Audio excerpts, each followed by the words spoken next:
Live from Big Ten Media Days out in Las Vegas, let me tell you, the talk of the day today were our Illini.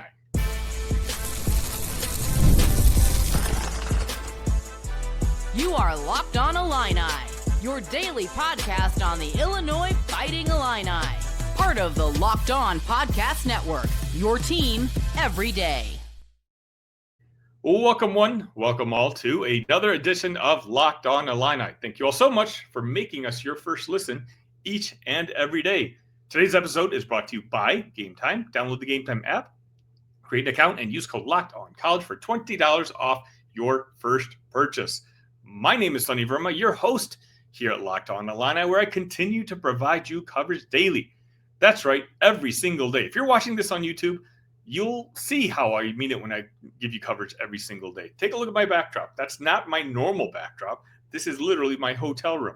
I promise you guys an episode every single day. And so despite me being at Big Ten Media Days all day long, I've come back in once it's concluded. And now I'm going to record this episode, try to give you guys an update on everything that I learned today. Now, I'll be honest, there's a lot to get to. And so I don't think I'm going to get to everything in this one particular episode. I'll probably spread it out over the rest of the week. But I just wanted to start off by saying, I know we live in an Illini bubble, but today I got to spend time with people who aren't in the Illini bubble, more so cover the sport nationally and, the Big Ten as a whole. And when I tell you that the energy about Illinois football this year is very, very high, I mean it. Now, I never got to reference on Monday, the Cleveland.com official preseason poll came out. Now, if you guys aren't familiar with this poll, the Big Ten Conference itself does not release a preseason poll. So the Cleveland.com is usually kind of the unofficial poll that a lot of the writers tend to use. It was all over social media.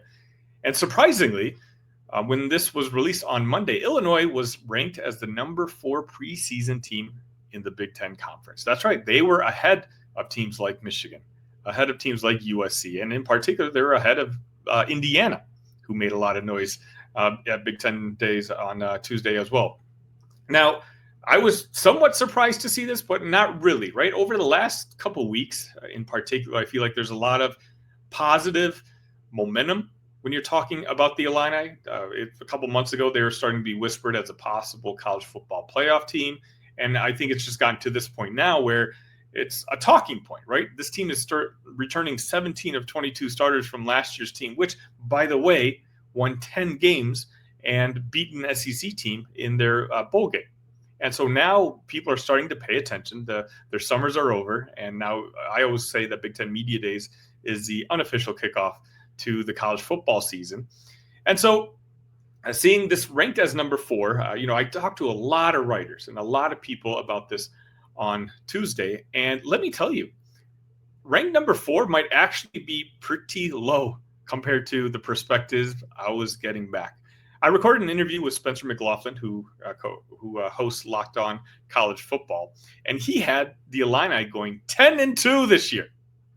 10-2. He's doing a scheduled breakdown on his particular show. Please definitely check it out. I'm actually going to air that segment that I did with him on tomorrow's episode, more than likely. But this is a guy who, again, covers the entire world of college football. And trust me, he's no Illini appreciator even. It was last year, I remember being on his show right before Illinois played Kansas, and he actually predicted Kansas to win. So this is not a guy who comes in with an Illinois bias. But this season, he really likes what Bret Bielema and the coaching staff have put together, the roster in particular. It's a really strong team from last year who are, for the most part, coming back. 17 of 22 starters. And, oh, by the way, they're a year older now. Stuff like this really does matter in college football. So you would think 10-2, wow, is that the highest win total that you got, you heard all day long? It wasn't. The table right next to me when I was sitting on Radio Row, some of you college football fans may be familiar with Kings of the North. Those guys have Illinois going, get this, 11-1. 11-1, with the only loss being to Ohio State. And they use some of the same reasonings that Spencer used and a lot of these big publications are using. Now, I released an episode, I think it was 2 weeks ago, where I talked about a worst case scenario where Illinois could finish 6-6. And, I got a lot of flack for that one. And I don't know if it's justified. I literally said worst case scenario. And if you're telling me a worst case scenario for Illinois football is still a bowl game, I would think you'd be satisfied. But to piggyback on that, at some point I wanted to do a best case scenario for this Illini football season that's coming up. And if I'm being honest with you, I don't know if I would have gone as high as 11-1 or even 10-2. You're talking about a lot of things that have to go right in order for something like that to happen. And again, these words didn't come from Illini sources. These are guys who cover A, the entire college football world, and B, the Big Ten Conference. The Illini are being noticed now. This is not a team that is an up-and-coming program in the Big Ten Conference. Bret Bielema, Josh Whitman, they brought us to where they promised we would be 5 years ago. We wanted to be Wisconsin. We wanted to be Iowa. And that's exactly where we're at. Bret Bielema said when he was hired that he wanted to make Illinois matter. The Illini have never been as high as number 4 in this preseason poll. And keep in mind now, there's a lot more competition in the conference as well. So it just got me to dreaming, right? Like I'm about to go to bed soon. And I was just trying to think to myself, what if this Illinois team ended up going 10-2 or 11-1? And trust me when I say this, the consensus seems to be 9 wins. Speaking to maybe a half dozen, if not 10 people today, all prominent members of media, the consensus seems 9 wins roughly. But again, I've heard as high as 10, and one outlet even said 11 wins. You win 11 games, you're not just in the top 4 in the Big Ten Conference. You are going to be the top 4 in a college football playoff. And just think about, you don't have to win 11 games. What if you just win 10 games? A similar repeat to what happened last year. And you get an opportunity to play in another New Year's Six Bowl against another prominent team. And let's just say, whether you win or lose, let's just say you get double-digit victories. We've already seen what last year's success and the impact it's had on our recruiting this year. It looks like we're going to end up with a top 25, maybe a top 30. Who knows? Maybe a top 20, depending on how the dominoes fall when it comes to recruiting this season.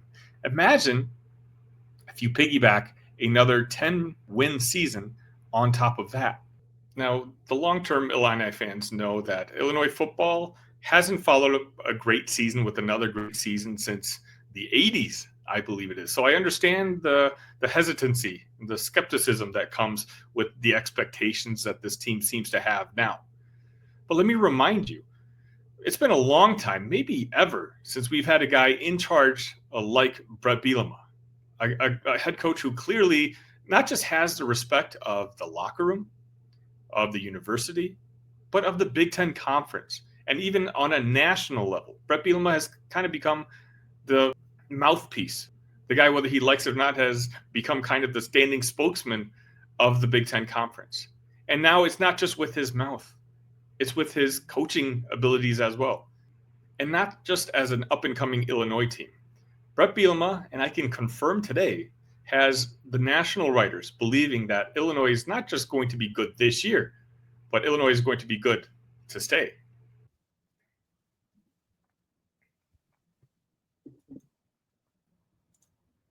Have you ever decided at the last minute to head to a ball game with friends or family? Maybe it's game day and suddenly you realize you want to be in the stands. That's exactly where Game Time comes in. It's the easiest way to grab last minute tickets without the stress. With the money you save on tickets, you can splurge on food, drinks, merch, or even invite a bigger group to come with you. Game Time makes it possible. Game Time makes buying tickets fast and simple. Prices on the app actually drop the closer you get to the first pitch, and they've got incredible last-minute deals, clear seat views, and a lowest price guarantee that takes the worry out of buying. My favorite part is you log into the app. I've done it with several Cubs games already this year. You can log into the app, pick a seat, and know exactly where you're sitting. They'll give you a full view. It's fantastic. Take the guesswork out of buying tickets with Game Time. Download the Game Time app, create an account, and use code LOCKEDONCollege for $20 off your first purchase. Terms apply. Then create an account, redeem code LOCKEDONCOLLEGE for $20 off. Download the Game Time app today Last minute tickets, lowest price guaranteed.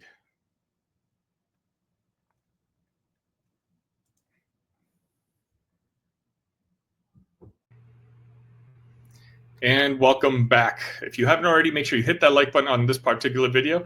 It really encourages Locked On to continue to sending me out to events like this, which it's an absolute honor and pleasure to do for you guys. Like I said, there were a lot of news stories that came out from Big Ten Media Days, at least day one. That's when Illinois was presented. Bret Bielema was the first head coach. There's a lot of news stories I want to talk about, particularly with the players, but there's one thing that really kind of jumped out at me. Josh Whitman met with a group of reporters after Bret Bielema's press conference, and he had some interesting things to say. And he mentioned that on July 15th, Illinois officially distributed its first ever revenue sharing payments to the athletes, and not just a small token amount. We're talking about $20.5 million worth all going out. That's the maximum allowed under the terms of the new House versus NCAA settlement.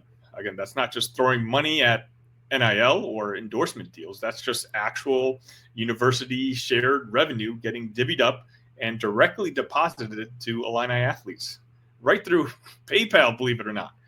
And leave it up to Bret Bielema to put it in the most relatable way possible. On the Big Ten Network, standing at the podium in Vegas, he said, "We actually paid our players using PayPal. Holy expletive. The world has changed." And I'm telling you, it got a laugh from the crowd, but it's true. So what am I talking about? Let's rewind it for a second. What is this House settlement again? Basically, the House versus NCAA settlement is a historic legal agreement that basically forces the NCAA and its Power 5 schools to begin revenue sharing with their athletes. In addition to the $2.8 billion in back pay, billion with a B, the settlement allows for schools like Illinois to directly compensate current athletes moving forward, not through third-party NIL collectives, not under the table, but real university-issued payments. And, of course, who's at the forefront of that is the University of Illinois. Josh Whitman said the rollout in Champaign went relatively smooth. Athletes signed contracts, payments went out. There was a mix of excitement, reflection, and a bit of awe. Whitman described it as a real collaborative effort between the athletes and the athletic department. And he made this point that really did stick out with me. He said they recognize that they're in the first wave of student athletes to ever have this opportunity. The landscape has changed. This isn't just about cashing in. This is history. This group of guys and girls are going to be able to say, I was the first group ever to be paid like this by a Power 5 school. Think about that. It's historic. Of course, this wouldn't be college sports without some good old-fashioned bureaucratic drama. Here's where it gets spicy. The revenue sharing system isn't the only way athletes can be compensated. There's still NIL, the brand deals, sponsorships, and all that good stuff. But now the College Sports Commissions, or the CSC, a brand new oversight group, which was essentially created by the Power 5 to make sure that deals are legit. And the CSC is starting to throw up red flags around NIL already, particularly the ones that come from the booster collectives. The argument is collectives aren't real businesses, so they don't qualify under the new NIL guidelines, which require a valid business purpose. Well, the lawyers who won the House case, Jeffrey Kassler and Steve Berman, weren't having that. They basically told the CSC that, hey, treat collectives like everyone else or get ready for another lawsuit. Guess who blinked? Yeah, the CSC blinked, and they backed off. And as of last week, they agreed to treat collectives the same as businesses while reviewing NIL deals. This is what makes this all so fascinating and honestly kind of messy. We're in a weird, odd transition era. On one hand, the revenue sharing from schools like Illinois is starting to flow. On the other hand, there's still this weird gray area when it comes to NIL. What qualifies? Who regulates it? And what's enforceable? Even Big Ten Commissioner Tony Petitti admitted the CSC is still figuring things out. He called it in the process of making rules and said it will take time. Josh Whitman agrees. He said, we shouldn't expect it to be perfect when we come out of the box. We should just expect it to be a really nice starting point. And that's the reality here. This is uncharted territory. There will be bumps, but Illinois seems to be ahead of the curve, at least navigating it. So let's zoom out for a second and talk big picture. Why does this matter for Illinois? Well, Illinois now is among the first schools in the country to fully embrace and execute revenue sharing. Second, it sends messages to recruits. Come to Champaign, you're going to get paid, you're going to get treated like a professional, and we're going to train you to become a professional. It's not just about facilities anymore. It's not just about playing time. It's about financial opportunity and trust. Illinois is saying we're ready for this new world, and we've got your back. That matters in 2025. That's going to matter in 2026 and beyond. Some of you are going to like this, some of you are not, and I'm going to understand both. Just understand that this isn't a trend, it's the future. And Illinois has taken a major step forward, not just in the Big Ten, but nationally in leading that future. Let me know your thoughts in the comments.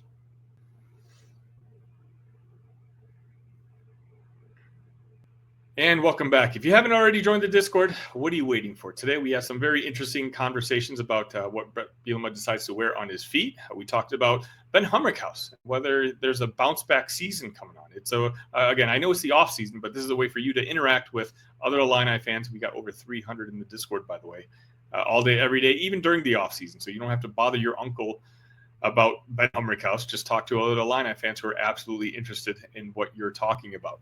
Before I let you guys go today, it was announced that Luke Altmaier and Gabe Yakis were among the 16 to earn all Big Ten football preseason honors. So congratulations to those two. It's a big deal. 16 players is not a lot, especially when there's 18 teams in the conference. So it's not like one team can have a player representative. Illinois has 2 out of those 16. So I definitely wanted to give a big shout out to those players. I think it's absolutely deserved. Speaking of deserved, congratulations to Terrence Shannon Jr., who was voted on the first team of his Summer League. Not a surprise. He absolutely dominated Summer League this year. Why? Because he shouldn't be in Summer League. He's far too good for it.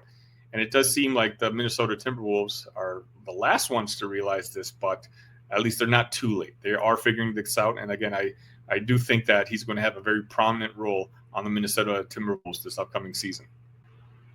And the congratulations continue. For the second consecutive season, the Illini women's basketball team owned the best GPA in the Big Ten. I'm really proud of you ladies, not only representing on the court, but off of it, and proving that Illinois is an all-around school, not just on the athletic side, but also on the school side, which is, of course, the most important. Thank you for making Locked On Illini your first listen today. For your second listen, check out the Portal Show. Brian Smith has the latest rumors, portal entries, and signings. Be the most informed fan on the rapid changes to the college football landscape. Find the Portal on YouTube or wherever you listen to podcasts. Again, I apologize for having this show be a little shorter than usual. I assure you we have a lot of content coming up this week where I can kind of really dig deep and dive into a lot of the things that we heard today, not just from Bret Bielema and Josh Whitman, who I talked about earlier, but even some of the players who I feel like had some very interesting things to say. But until next time, ILL, love you guys.